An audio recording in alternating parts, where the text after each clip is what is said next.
អត្ថបទស្ដាប់រឿងចៅប្រាក់ផ្នែក3មានរឿងដំណាលថាមានកុមារម្នាក់ឈ្មោះប្រាក់បានសម្រេចចិត្តថានឹងទៅស្ទូចត្រីកំសាន្តជាមួយឪពុកនិងប្អូនប្រុសរបស់គេនៅថ្ងៃខាងមុខតែចៃដន្យអាក្រក់ប្រាក់ដួលគ្រេចជើងមុនទៅស្ទូចត្រីលុះដល់ថ្ងៃកំណត់ប្រាក់មិនទាន់ជាជើងនៅឡើយប្រាក់កំពុងតែអផ្សុកស្រាប់តែឃើញប្អូនប្រុសរបស់វាយកបាយសំណុំទឹកនិងដងសន្ទូចចេញមកពីផ្ទះបាយប្រាក់ស្ដាយឱកាសដ៏ល្អនេះណាស់ពេលចិត្តចេញដំណើរឪពុកប្រាក់ចូលទៅក្នុងបន្ទប់ប្រាក់រួចសួរតើជើងកូនយ៉ាងម៉េចហើយប្រាក់តបបាទពុកកូនបានធូរស្រាលច្រើនហើយតាមពិតចម្លើយនេះកុហកទេព្រោះប្រាក់មិនចង់ឲ្យឪពុកមានអារម្មណ៍មិនល្អក្នុងការធ្វើដំណើរឪពុកប្រាក់យកចិត្តកូនក៏ហុចឧបករណ៍មួយរួចនិយាយថានេះជាឧបករណ៍ជួយឲ្យកូនបានចូលរួមកម្សាន្តស្ទូចត្រីជាមួយពុកប្រាក់ទទួលយកឧបករណ៍នោះពីដៃឪពុករួចលាន់មាត់អាយ៉ាកែវយិតកូនរីករាយណាស់ពុកកូនអរគុណពុកណាស់វត្ថុនេះកូនចេះប្រើវាហើយពេលនេះដែរព្រីងជាប្អូនប្រុសរបស់ប្រាក់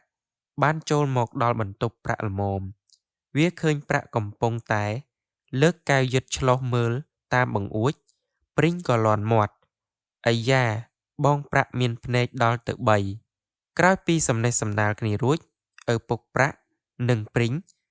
ដើរទៅកំពង់ទឹករួចជិះទូកម៉ាស៊ីនមួយគ្រឿងមើលទៅលើផ្ទៃទឹករកកន្លែងដែលមានត្រីច្រើនចំណែកប្រាក់តាមមើលដំណើររបស់ឪពុកនិងប្អូនប្រុសរបស់គេរហូតប្រាក់បានលើកកែវយិតតាំងពីប្អូនចេញពីផ្ទះមើលបានយូរបន្តិចប្រាក់អស់កម្លាំងក៏បំរាស់ខ្លួនដេកលេងហើយក៏លង់លក់ទៅស្រាប់តែទូរស័ព្ទរើងដូចជាដាស់ប្រាក់ឲ្យដឹងខ្លួនមកវិញប្រាក់ចាប់ទូរស័ព្ទស្ដាប់រួចសួរអាឡូតើមានហេតុការណ៍អីព្រីងឆ្លើយពុកនិងខ្ញុំកំពុងជួបឧបសគ្គនឹងហើយទូកខូចម៉ាស៊ីនកំពុងរសាត់ទៅជិតកន្លែងដែលមានជើងកបលិចទូករាល់ឆ្នាំសូមបងហៅកងជំនួយជាបន្ទាន់ខ្ញុំមិនចាំលេខទូរស័ព្ទកងជំនួយនោះទេបន្ទាប់ពីទូរស័ព្ទទៅកងជំនួយរួចប្រាក់លើកកែវយិតមើលទៅឃើញប្អូនប្រុសវា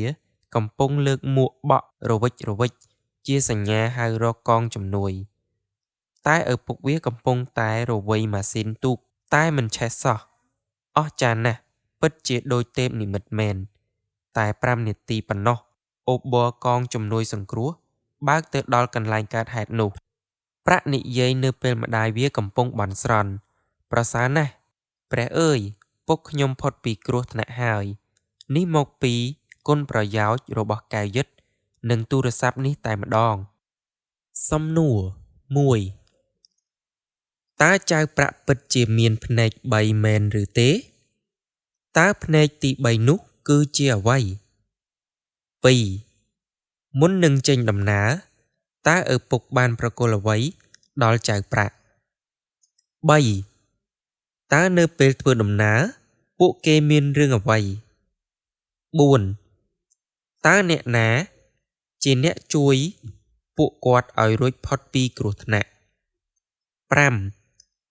តើចៅប្រាក់អាចជួយប្អូននិងឪពុកគេបានដោយសារអ្វី6តើកែវយិតមានប្រយោជន៍អ្វីខ្លះតើទូរស័ព្ទសម្រាប់ធ្វើអ្វី7តើរឿងនេះកើតនៅកន្លែងណានៅពេលណា